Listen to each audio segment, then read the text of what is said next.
우리나라에 고속도로가 많이 있습니다. 호남 지방에도 있고 영남 지방에도 있는데 그 두 고속도로의 차이가 있습니다. 호남 고속도로에 별로 없는데 영남 고속도로에는 많이 있는 것이 있습니다. 그것이 뭐냐니까 터널이에요. 터널. 영남 지방에는 산이 많아서 또 터널이 많이 있는 것을 확인했습니다. 저를 보고 또 우리를 볼 때 우리가 전적으로 부패한 죄인입니다. 그래서 우리의 죄가 산과 같다, 그렇게 생각을 합니다. 제가 아까 10회, 11회 얘기가 나왔는데 제가 10회에서 공부를 다 마쳤습니다. 근데 신학교 다닐 때도 방황을 좀 했어요. 그리고 김성수 교수님이 불쌍히 여기셔서 졸업도 시켜주셨고, 제가 그때 어떤 짧은 글을 제출한 적이 있는데 교수님이 그걸 하나를 지적하셨어요. 뭐였냐니까 제가 예수 그렇게 쓴 것을 님자 그것을 써주셨어요. 그래서 제가 지금까지 예수님, 성령님 님자 꼭 붙입니다. 여러분도 그렇게 님자 꼭 붙이면 은혜가 될 줄 압니다. 자, 그래서 정말 죄가 산처럼 크고 많다라는 것을 살면서 느꼈고, 그 죄를 우리가 넘어서서 극복하고 주님을 만나 뵈려면 영적 지혜의 터널을 많이 뚫어야 된다, 그런 생각을 합니다. 그리고 지금 생각하면 그 영적 지혜의 터널을 뚫어서 우리가 성부 하나님이 어떠하신 분인가, 성자 예수님이 어떤 분인가, 성령 하나님이 또 어떤 분인가를 잘 알아야 돼요. 그래서 삼위 하나님과 연합과 사귐이 있어야 되고, 또 하나님의 선하신 뜻, 기뻐하신 뜻, 온전하신 뜻, 그 뜻이 무엇인가를 더 구체적으로 깊이 잘 알아야 할 줄 압니다. 그런 의미에서 영적 지혜의 터널을 우리가 수없이 많이 뚫어야 돼요. 그리고 주님과 소통하는 여러분들이 되기 바랍니다. 스테판 차녹이 이런 말을 했습니다. 사람이 신학적으로 아는 건 많아도 영적으로는 무지한 자가 많다. 우리가 영적으로 지혜로워야 돼요. 그 다음에 존 낙스도 이런 말을 했죠. 하나님의 말씀을 전할 줄 모르는 자를 강단에 세우는 것은 강단에 우상을 세우는 것 같다. 우리가 목회를 한다고 강단에 서서 하나님의 말씀을 전하지만 잘못하면 우상이 되는 거예요. 세상 우상으로 강단에 서 있을 수가 있다는 것을 우리가 잘 알고 정말 영적 지혜의 터널을 뚫고 주님과 소통하는 우리가 되기를 바랍니다. 욥은 마지막 장면에서 이런 말씀을 했습니다. 내가 주님께 대해서 귀로 듣기만 했는데 이제 눈으로 본다. 그 고난을 통하여 영적 지혜의 터널을 뚫고 우리 주님을 눈으로 보는 자와 같이 되었습니다. 우리도 꼭 그렇게 되기를 바랍니다. 오늘 본문 1절에 보니까 그때에 라고 말씀합니다. 이 그때는 말세의 때, 말세의 때의 특징을 24장에서 말씀하는데 미혹하는 자가 많다. 말세에는 배교가 있어요. 또 노아의 때와 같다. 사람들이 깨닫지 못하고 홍수로 결국은 멸망당하는 그러한 때인 것을 이야기를 하고 있습니다. 근데 성경을 보면 성경에 지혜를 매우 강조합니다. 잠언에서도 지혜를 진주처럼 귀하게, 진주보다 더 귀하게 여기라. 완전한 지혜와 근신을 지키라. 또 호세아 선지자는 이렇게 말씀합니다. 내 백성이 지식이 없으므로 망한다.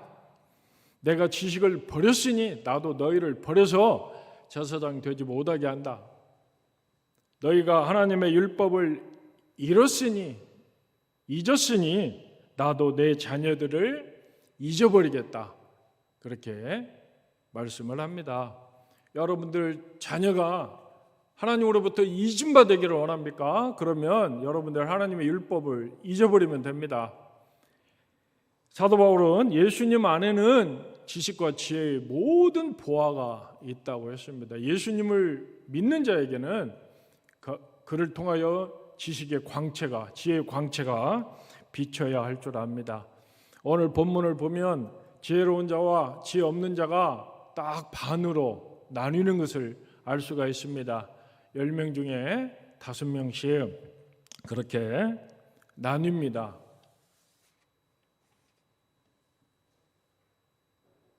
내가 지혜가 없으면 그건 미련한 자가 되는 거예요. 내가 정말 그 하나님께서 인정할 만한, 칭찬할 만한 지혜를 가지고 있습니까? 없으면 미련한 자예요. 복음서에 있듯이 그 열매로 그 나무를 안다고 그랬습니다. 여러분들이 지혜가 있는 자인가 없는 자인가 열매로 나타나게 될 줄 압니다. 자, 지혜 없는 자들은 등을 가지되 기름을 가지지 않았습니다. 지혜 있는 자들은 등과 함께 기름을 가졌습니다. 이 표현은 지혜 있는 자와 없는 자의 어떤 준비하는 행위의 모습을 여기서 지금 나타내고 있습니다. 이들은 이렇게 준비하는 데 있어서 차이가 난다.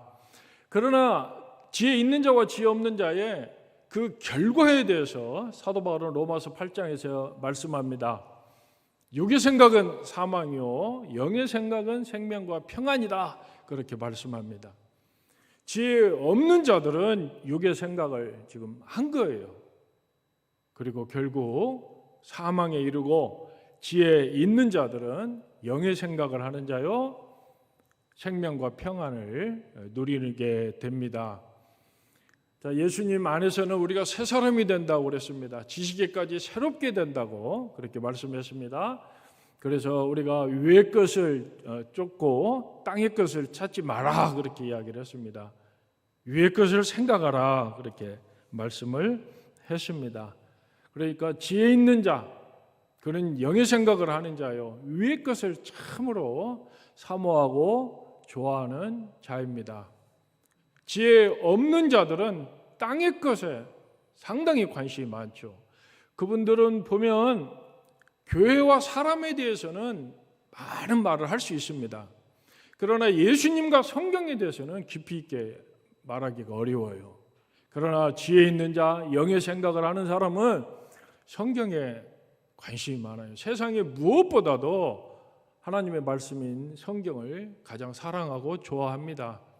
세상에 좋은 특별 은총과 특별 계시가 일반 은총과 일반 계시가 있지만 지혜 있는 자는 특별 계시요 특별 은총인 이 하나님 말씀을 가장 달콤하게 맛을 보는 자이고 그는 또 예수님을 늘 생각합니다. 그래서 우리의 믿는 도리오 사도시며 대제사장이신 예수님을 깊이 생각하라는 히브리서의 말씀처럼 그들은 그렇게 행동을 합니다. 그렇게 생각을 합니다.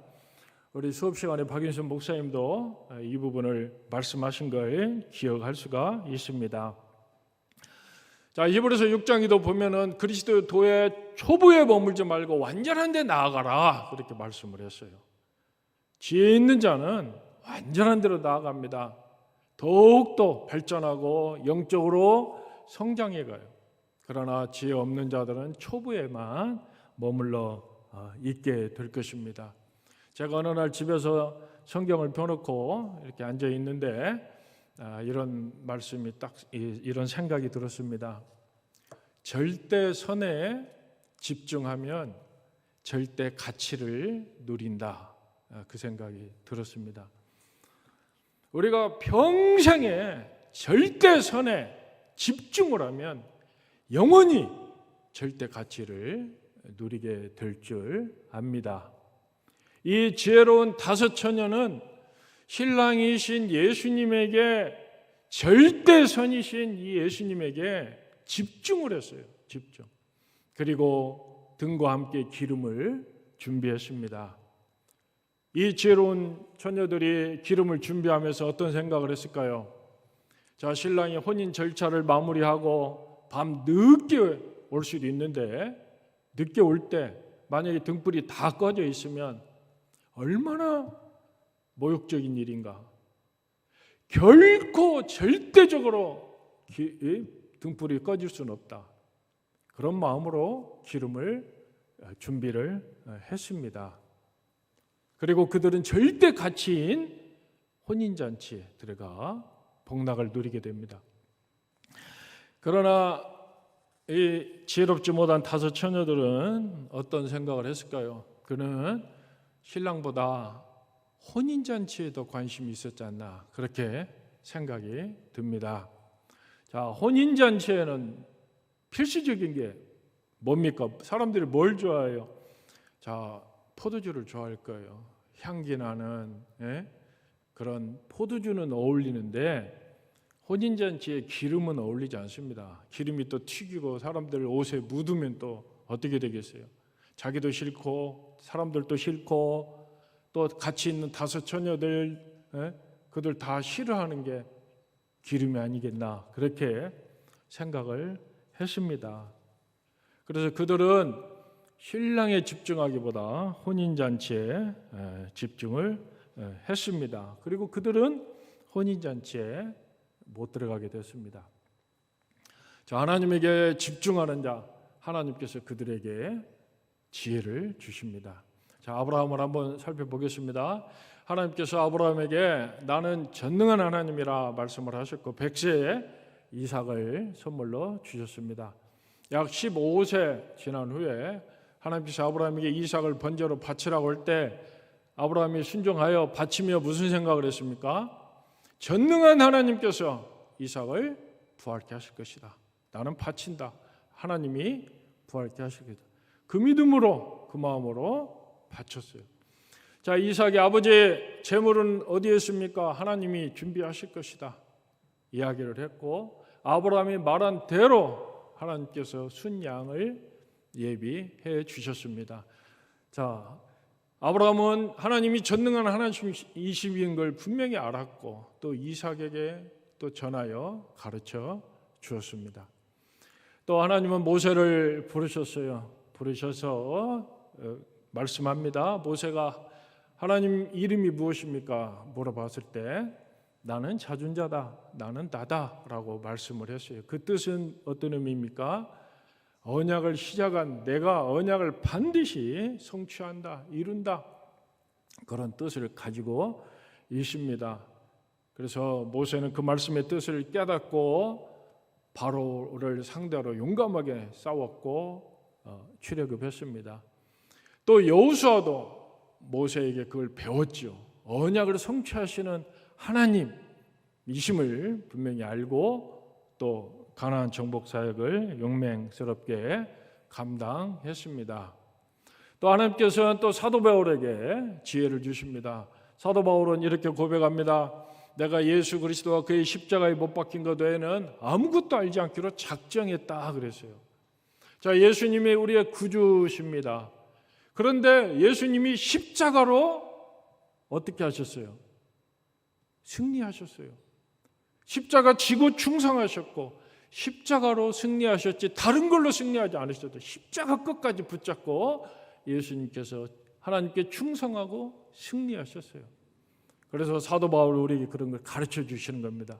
우리도 예수님을 믿고 따르되 십자가 지고 끝까지 충성하고 승리하고, 그러한 자에게 성령님 충만한 은혜를 우리에게 부어 주십니다. 제가 합신에 다닐 때 학교에서 박윤선 또 목사님, 김성수 교수님 배웠습니다. 또 제가 교회를 다니는데 그 김홍전 목사님에게서 또 배웠는데 그분들에게서 공통적으로 중요한 특징이 있어요. 그게 뭐냐면 자기를 부인하는 거예요. 그분들은 마치 이사야 6장에 나오는 이사야처럼 또 요한계시록 1장의 사도 요한처럼 영광의 주님 앞에 자기 자신을 부인하고 완전히 감추고 내려놓는 그러한 모습을 그분들에게서 공통적으로 볼 수가 있었어요. 그래서 하나님께서는 그런 분들을 들어 쓰셔서 하나님 말씀을 잘 또 해석하고 전할 수 있게 해 주셨습니다. 자, 본문 5절 9절을 보면 신랑이 더디 오므로 다 졸며 잘새 밤중에 소리가 나되 보라 신랑이로다 맞으러 나오나매 이에 그 처녀들이 다 일어나 등을 준비할새 미련한 자들이 실기 있는 자들에게 이르되 우리 등불이 꺼져가니 너희 기름을 좀 나눠달라 하거늘 실기 있는 자들이 대답하여 이르되 우리가 너희가 쓰기에 다 부족할까 하노니 차라리 파는 자들에게 가서 너희 쓸 것을 사라 했습니다. 자, 기다리던 신랑이 오는 똑같은 상황인데 지혜 없는 자들에게는 위기가 됐고 지혜 있는 자들에게는 기회가 되었습니다. 자, 신랑이 올 때 지혜 없는 자들은 어떻게 했어요? 매우 당황했어요. 그리고 지혜 있는 자들을 찾아갑니다. 그리고 요구하고 간청합니다. 그런데 지혜 있는 자들은 어땠어요? 그 상황 속에서 아주 분별력 있게 적절하게 그들에게 답변을 합니다.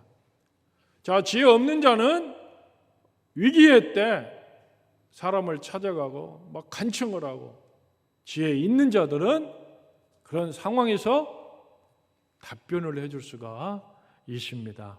그런 걸 볼 때 평상시에 또 위기의 때에 지혜 없는 자들은 주님께 나가서 구하고 답변을 얻지 못한 사람들이에요.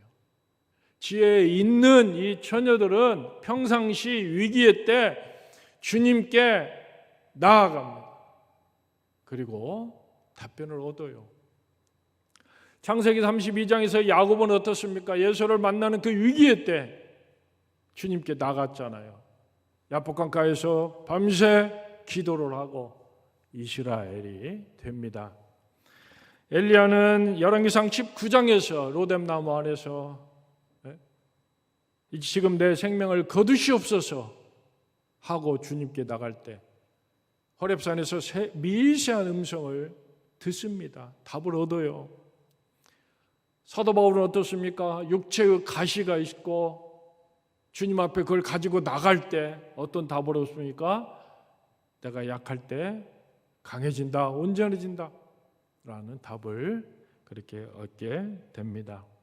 지혜 없는 자들은 평상시에 영적으로 태만해요. 답을 못 얻어요. 지혜 있는 자들은 평상시 기도하고 간구하여 주님으로부터 답을 얻습니다. 그런 우리 학우들이 다 되시기를 바랍니다. 10절을 봅니다. 그들이 사러 간 사이에 신랑이 왔고 준비하였던 자들은 함께 혼인잔치에 들어가고 문은 닫혔습니다. 자, 신랑이 지금 옵니다. 그러면 어떻게 해야 돼요? 신랑 쪽으로 가야 되잖아요. 그러나 지혜 없는 자들은 신랑이 오고 있는데 다른 데로 가요. 자신들의 필요를 채우는 곳으로 가고 있어요. 이러한 행동은 이들의 평상시의 삶의 습관이에요. 주님이 우리를 찾아오실 때 주님께로 향하여 가지 않고 자기 혼자 바빠요. 자기 필요를 채우는 일에 늘 바빠요. 자, 이들이 기름을 사러 가면서 어떤 생각을 했을까요? 나 지금 기름을 사러 가는데 이 기름은 신랑을 위한 것이고 기름을 사서 등불을 밝힐 것이고 등불을 밝혀가지고 신랑과 얼굴을 대면하고 신랑으로부터 잘했다 충성된 종아라는 그런 칭찬을 받을 수 있겠구나 그렇게 생각을 했을 거예요. 그건 자기의 생각이죠. 지혜 없는 자들은 스스로 합리화를 잘해요. 자기 편의대로 중심대로 그렇게 생각을 잘합니다. 자, 이들이 기름을 사러 가면서 이 기름을 사서 우리 신랑을 영화롭게 하겠다 그들은 생각을 했을 거예요, 스스로.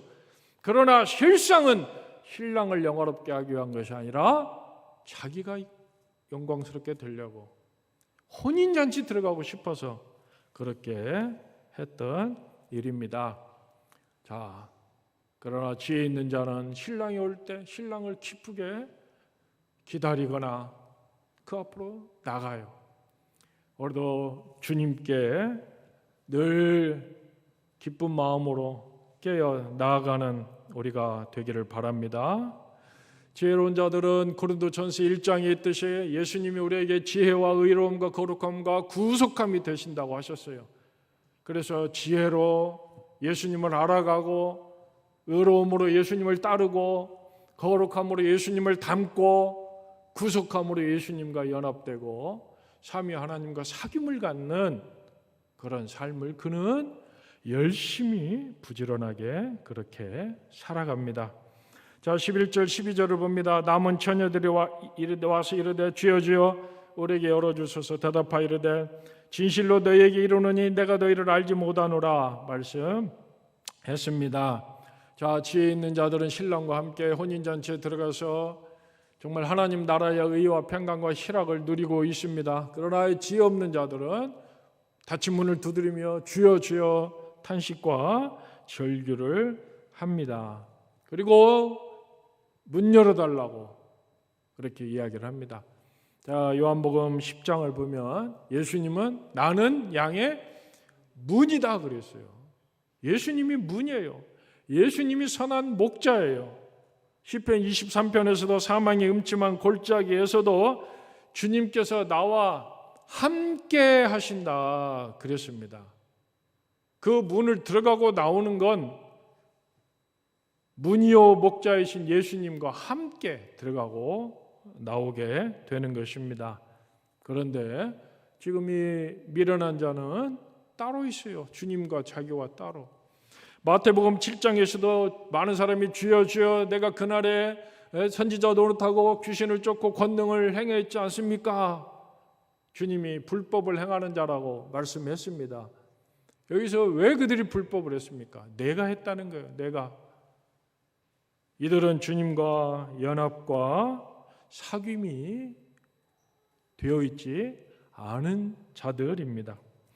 자, 마지막 자리에 깨어있으라 너희는 그날과 그때를 알지 못한다 그렇게 말씀했습니다. 예수님이 언제 오실지 우리는 아무도 모릅니다. 그런데 깨어있으라 이야기를 해요. 정말 내가 죄인인 것을 알고 이 죄의 큰 산에 영적 지혜의 터널을 열심히 부지런히 뚫어서 주님을 만나야겠다. 그래서 삼위 하나님과 늘 교통하고 하나님의 선하시고 기뻐하시고 온전한 뜻이 무엇인가 분별해 가면서 주님과 교통하는 여러분이 되기를 바랍니다. 깨어있는 것이 얼마나 큰 복입니까? 이사야 6장에서 너희가 들어도 듣지 못하고 보아도 보지 못할 것이라. 예수님 당시에 수많은 무리들이 예수님을 따랐지만 다 떠나버리고 없습니다. 사도들은 이렇게 말씀을 합니다. 지금 때가 악하다 말씀했어요. 온 세상은 악한 일 안에 처해 있다. 그리고 야고보 사도는 세상적이고 정욕적이고 마귀적인 것에 대해서 말씀을 했습니다. 자, 지혜 있는 자들은 자신의 부족한 것에 대해서, 부족에 대해서 항상 생각을 한 자입니다. 우리가 정말 지혜 있는 자입니까? 내가 얼마나 부족한 자인가, 부족한가 하나님 앞에 그렇게 의식하고 마음으로 애통하고 간구하는 우리가 되어야 될 줄 압니다. 저도 저 자신을 돌아볼 때 얼마나 기도가 부족한가, 말씀이 부족한가, 사랑이 부족한가, 희생이 섬김이 독서가 또 부족한가, 이루 말할 수 없이 부족한 것이 많아요. 나이가 조금 들어가니까 모든 것이 둔해지고 그러니까 부족한 것이 더 많죠. 경험은 조금 있을지 몰라도 그런 경험이 뭐 얼마나 대단한 것이 되겠어요. 부족하다 부족하다 더 마음에 애통하며 하나님께 부르짖을 때 하나님께서 불쌍히 여겨주시지 않을 것인가 그런 생각을 합니다. 지혜 있는 자들은 교만하지 않고 영적으로 태만하지 않아요. 지혜 없는 자들은 자만할 것이에요. 영적으로 태만할 것입니다. 정말로 나의 죄의 산이 크고 많다는 것을 여러분도 꼭 인식하시기를 바랍니다. 에베소서 3장에서 복음으로 말미암아 그리스도 예수 안에서 우리가 함께 상속자가 되고 함께 지체가 되고 함께 약속에 참여한 자가 된다, 그렇게 말씀했습니다. 내가 부족한 자임을 늘 고백하며 절대 선이신 우리 예수님, 우리 하나님께 집중하여 하나님께서 주시는 절대 가치의 천국의 복을 누리고 전하고 나누는 우리 모두가 되기를 축복합니다. 아멘. 기도하겠습니다. 사랑이 많으신 하나님 아버지, 우리가 하나님의 일꾼으로 부름받았지만 얼마나 죄가 많은지요, 부족한지요, 이로 말할 수가 없습니다. 잘못한 것 너무나 많이 있고 미련하고 어리석은 저희입니다. 불쌍히 여겨 주시기를 원합니다. 하나님 아버지, 우리 합신을 기억하여 주시고 우리 교수님, 우리 학생들, 우리 총회 또 모든 목사님들 기억하여 주시기 원합니다. 참으로 정말 예수님에게 집중하고 십자가로 승리하신 예수님을 본받아 우리도 나의 십자가를 지고 죽도록 충성하는 우리 모두가 되게 하여 주시옵소서. 우리를 불쌍히 여겨주시고 은혜를 내려 주시옵소서. 예수님의 이름으로 기도하옵나이다. 아멘.